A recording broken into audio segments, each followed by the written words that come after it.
दोस्तों, यहाँ पे एक हमारा डिफरेंशियल इक्वेशन दिया है डेल टू जेड अपान में del x into del y is equal to e की power y cos of x. ये डिफरेंशियल इक्वेशन दिया है। यहाँ से अब जेड की वैल्यू निकालनी है। ठीक, अब क्या करेंगे, यहाँ हम लिख नहीं रहे हैं, हम बता दे रहे हैं कि इस इक्वेशन को, ये जो इक्वेशन दिया हुआ है, सबसे पहले x के टर्म में हम इसको क्या करेंगे, इंटीग्रेट करेंगे। हमारा फर्स्ट स्टेप यही होता है। तो x के टर्म में इंटीग्रेट करेंगे, तो यहाँ हम लिख लेते हैं integrate with respect to x। तो ये हो जाएगा डेल टू जेड को हम ऐसे लिखते हैं डेल बाई डेल एक्स, क्योंकि ये और ये डिफ्रेंसिएशन होता है, ये इंटीग्रेशन होता है, into del Z by del Y. कोई डिफरेंस अंतर नहीं है, ये सेम चीज़ है। यहाँ पे d2 था तो इसको del by del X del by del Y into Z कर दिया, कोई दिक्कत नहीं।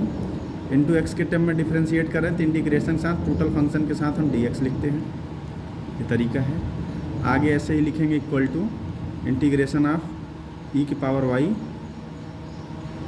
कास एक्स इंटू डेल एक्स।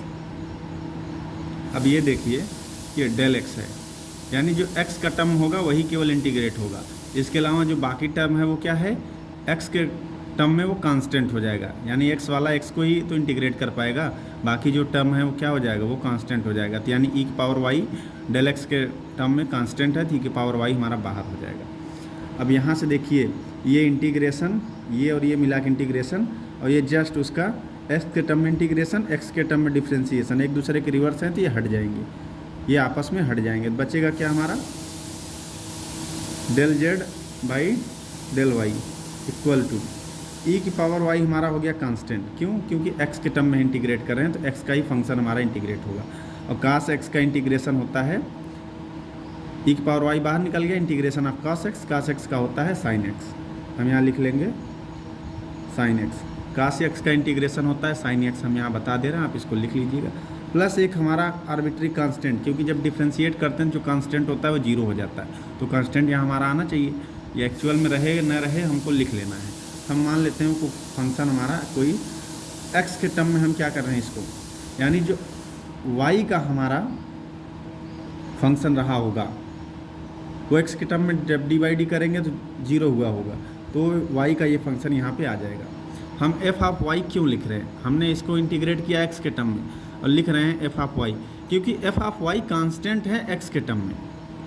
अभी पहले तो हमने इंटीग्रेशन किया, पहले इंटीग्रेशन समझिए कि की पावर y dx के टर्म में कांस्टेंट है, बाहर निकल गया, cos x का हमने इंटीग्रेशन कर दिया sin x। अब इसके आगे हम चलते हैं, जब हम d बाई डी एक्स किसी, यहाँ पे हम लिख देते हैं d बाई डी एक्स कर रहे हैं f ऑफ y, कोई y का फंक्शन है तो ये जीरो हो गया होगा। जब हम इसको डिफरेंशियल इक्वेशन निकाल रहे होंगे यहाँ से, तो ये y का जो टर्म रहा होगा वो जीरो हुआ होगा, क्योंकि x के टर्म में y कांस्टेंट है और y किसी भी कांस्टेंट का डिफरेंशिएशन क्या होता है, जीरो होता है। तो वही हमने क्या किया कि जो उस समय जीरो हुआ था उसी को हम मान लिए कि f ऑफ y कोई फंक्शन था जो जीरो हुआ था, वो यहाँ पे कांस्टेंट के रूप में आ जाएगा। हमको निकालना होता है z, तो इसको हम फिर लिख सकते हैं, क्या लिख सकते हैं, डेल वाई इंटू जेड। यही फंक्शन का तो हम क्या कर रहे हैं, डिफ्रेंशिएट। देखिए y के टर्म में डिफ्रेंशिएट को डी बाई डी वाई लिखते हैं, तो डेल वाई जेड लिखेंगे इक्वल टू ई की power y sine x plus F of y। अब इसको दोनों को हम y के टर्म में दोनों तरफ क्या कर देंगे, इंटीग्रेट दोबारा कर देंगे, जिससे कि हमारा यहाँ पे डॉट डी वाई लिख लेंगे। ऐसे ही इसको इंटीग्रेट करके टोटल फंक्शन के बाहर हम क्या लिख लेंगे, डी वाई लिख लेंगे। अब ये y के टर्म में हम इसको इंटीग्रेट किए हैं, ये इंटीग्रेशन हो गया और ये डिफ्रेंशिएशन, दोनों एक दूसरे के रिवर्स है तो ये हट जाएंगे। हटने के बाद हमारा क्या बचेगा, z। अब यहाँ देखिए दो फंक्शन है, दोनों को हम अलग अलग लिख लेते हैं। इंटीग्रेशन ऑफ ई की power y sine X D Y अंदर गया तो ये क्या हो जाएगा, dot D Y plus integration के साथ F of y D Y. अब क्या करेंगे, यहाँ पे देखिए y का फंक्शन है तो y वाला तो इंटीग्रेट होगा, लेकिन जो साइन x वाला रहेगा x कांस्टेंट हो गया तो बाहर निकल जाएगा, यानी हमारा साइन x क्या हो गया, कांस्टेंट है तो हमने बाहर निकाल लिया। अब e की पावर y का इंटीग्रेशन e की पावर y ही होता है, e की पावर y dy या e की पावर x dx, तो e की पावर x ही होता है।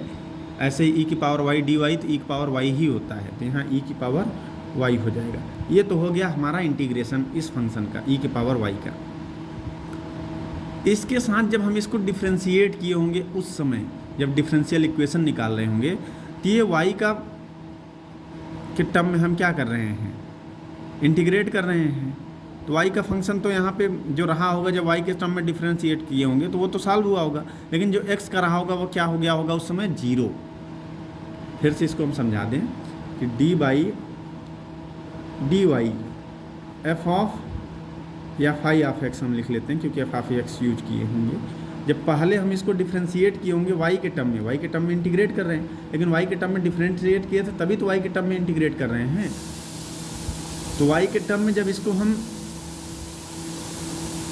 डिफरेंशिएट x का फंक्शन किए होंगे तो 0 हुआ होगा, यानी यहाँ पे हम इंटीग्रेट कर रहे हैं तो फंक्शन हमारा एक कांस्टेंट सी आता है, वो कांस्टेंट सी क्या होगा, हमारा फाई ऑफ x होगा। क्यों x होगा, y के टर्म में है और x क्यों होगा, वो रीजन हमने बता दिया कि जब y के टर्म में हम x को डिफरेंशिएट किए थे, जब डिफरेंशियल इक्वेशन निकाले होंगे तो उस समय 0 हुआ होगा, तो उसी की जगह यहाँ पे वो फंक्शन आना चाहिए, वो कांस्टेंट आ गया यहाँ पे।